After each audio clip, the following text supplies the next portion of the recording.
میری نظموں میں ایک نظم مجھے جو بہت زیادہ پسند ہے نظروں کے بارے میں، نظروں پر ہی بندے کے جو مزاج ہوتا ہے نا وہ چل رہا ہوتا ہے۔ مطلب کبھی آپ کو پیار سے کوئی دیکھ رہا ہے، کبھی آپ کو غصے سے دیکھ رہا ہے، کبھی آپ سے نظریں پھیر رہا ہے، کبھی وہ نظریں جھکا رہا ہے، کبھی اپنے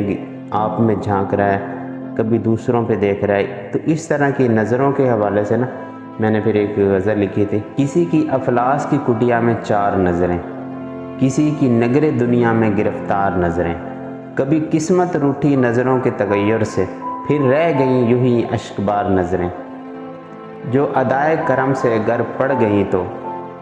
ہر زخم کو دیتی ہیں قرار نظریں، گدائی کو چاہے رکھیں بلندیوں پر اور شاہی کو نہ دیں کوئی معیار نظریں، کوئی اشک نگاہ نادم سے اگر گر پڑے تو نسیم سحر ہو جاتی ہیں نار نظریں، قربان ہوتی ہیں کبھی ستم گروں پر، کبھی زیر غزل بھی انکار نظریں، ہر نظر کی منزل ہے شاہد دو جھپک پر، اٹھی تو بیچ دنیا جھکی تو پار نظریں۔